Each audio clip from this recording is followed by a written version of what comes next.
Bonjour tout le monde et bienvenue dans ce nouveau décryptage.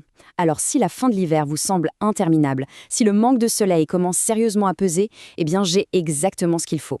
Aujourd'hui, on analyse ensemble le remède ultime, le plan parfait pour balayer une bonne fois pour toutes cette grisaille persistante. Allez, on plonge directement dans le vif du sujet. Le constat, il est assez simple finalement. D'un côté, on a notre réalité du moment. La météo capricieuse, les imperméables et la certitude que si on attend l'été pour bouger, on va se retrouver dans des foules immenses. Et de l'autre côté, l'alternative de rêve.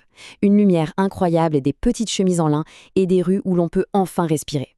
C'est vraiment ce contraste saisissant qui rend une escapade en Espagne au début du printemps absolument magique. Et le plus beau dans tout ça, ça tient en un seul chiffre, 3. À moins de 3 heures de vol, c'est littéralement la distance idéale pour un long week-end. On trouve 3 destinations espagnoles incroyables. Chacune a sa propre identité, sa propre ambiance vibrante. Pas de décalage horaire épuisant, juste un dépaysement total et immédiat. Pour vraiment se mettre dans l'ambiance, écoutez un peu ce souvenir du blogueur Nicolas, l'auteur de notre source. Il décrit la Plaza de la Alianza à Séville un 15 mai. Il dit « L'air sentait la fleur d'oranger et l'humidité fraîche des fontaines de l'Alcázar. » Honnêtement, est-ce qu'on s'y croirait pas? C'est ça le vrai luxe du voyage. C'est pas forcément le billet d'avion le plus cher du monde, c'est le timing parfait. En mai, l'Espagne ne fait pas que vous accueillir, elle vous enlace littéralement. Au programme de ce décryptage aujourd'hui, l'avantage du mois de mai, la ferveur de Séville, l'élégance urbaine de Madrid, l'équilibre de Valence, et on terminera avec un guide pratique. Première partie, l'avantage du mois de mai. Partir pendant ce mois précis, c'est vraiment ce qu'on pourrait appeler un investissement sûr pour la santé mentale et le moral. C'est sans doute la période la plus sous-estimée de l'année. Pourquoi? Parce que les températures oscillent tranquillement entre 20 et 28 degrés. C'est juste l'idéal pour explorer de fond en comble sans fondre au soleil, tout en évitant les fameux 40 degrés et plus de la haute saison. Et puis, soyons clairs, c'est aussi le moment où les vols et les hébergements sont nettement moins chers qu'en plein cœur de l'été. L'équation est parfaite. Deuxième partie, la ferveur de Séville. Séville, c'est la garantie absolue de trouver une lumière époustouflante et cette énergie andalouse tellement unique. Prenez le quartier de Santa Cruz. Et ça illustre brillamment l'ingéniosité de l'architecture locale. C'est une expérience super sensorielle. Les ruelles sont tellement étroites que l'ombre y est reine. Le meilleur conseil? Perdez-vous. C'est vraiment en errant au hasard qu'on tombe sur ces fameux patios privés remplis de géraniums qui font carrément office de climatisation naturelle. Évidemment, qui dit Séville dit patrimoine monumental.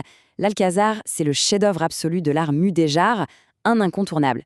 Un petit truc indispensable par contre, pensez à réserver vos billets coupe-fil bien en avance sur Internet, parce que même au printemps, la ville attire du monde. Et pour finir la journée en beauté, montez au sommet du Métropole Parasol. C'est une structure en bois complètement dingue qui offre le panorama parfait pour un coucher de soleil magique sur la Giralda. Troisième partie, l'élégance urbaine de Madrid. Alors, la capitale n'a pas besoin de la plage pour séduire. Elle a un caractère immense.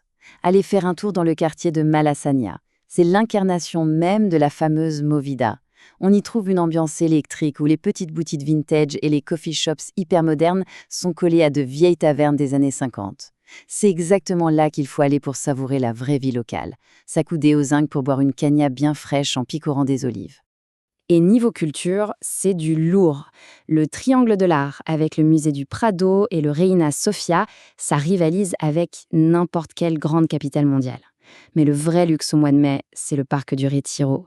Imaginez un peu la scène. Se poser pour un pique-nique au milieu des roseraies en pleine floraison, tout en regardant le ballet des petites barques sur l'étang. C'est simple, mais tellement efficace. Quatrième partie, l'équilibre parfait de Valence. Valence, c'est souvent la grande oubliée des itinéraires classiques. Et c'est un tort. C'est la ville qui fait le pont parfait entre un port méditerranéen historique et le futur. Le contraste visuel est saisissant.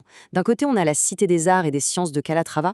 On se croirait littéralement dans un film de science-fiction. De l'autre, le marché central, un joyau moderniste débordant de fruits de mer locaux. Le grand plus, c'est que la ville est hyper plate. C'est super facile de louer un vélo, de traverser le parc du Turia, une ancienne rivière transformée en parc immense, et de filer tout droit jusqu'à la mer sans le moindre effort. Donc, le point crucial, c'est celui-ci. Et c'est une loi locale avec laquelle on ne plaisante pas. La règle d'or de la paella. À Valence, capitale mondiale de ce plat, la vraie paella se mange strictement au déjeuner. Si vous en commandez une pour le dîner, vous grillez tout de suite votre couverture et tout le monde saura que vous n'êtes pas du coin. Cinquième partie, le guide pratique. Bon, l'inspiration est là, mais concrètement, comment on organise ça? Côté budget, c'est remarquablement abordable. Comptez entre 350 et 500 euros pour 3 jours, vol et hébergement inclus. Sur place, la logistique est un jeu d'enfant grâce à des réseaux de métro, de bus et de tramways excellents.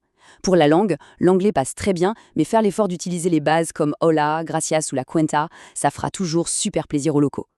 La grande question maintenant, c'est de savoir comment passer de la simple envie en regardant cette vidéo à la préparation concrète de votre valise. C'est ultra simple. Pour peaufiner votre programme, vous pouvez aller jeter un œil sur spain.info ou le guide du routard. Mais pour passer à l'action tout de suite, je vous encourage vraiment à cliquer sur le lien en description ci-dessous pour réserver votre vol. Ça vous permettra de checker les prix sur Transavia et de bloquer votre escapade au soleil avant que les tarifs ne grimpent. C'est vraiment la méthode la plus efficace. Pour conclure cette analyse, je vous laisse avec cette réflexion toute simple. L'investissement dans votre bien-être, il est littéralement à portée de clic. Allez-vous laisser s'installer un autre mois de monotonie sous un ciel tout gris? Ou est-ce que vous allez choisir de partir respirer le parfum vivifiant de la fleur d'oranger? C'est à vous de décider. Merci beaucoup d'avoir suivi ce décryptage avec nous. Préparez bien vos bagages et à très bientôt pour un nouveau sujet passionnant.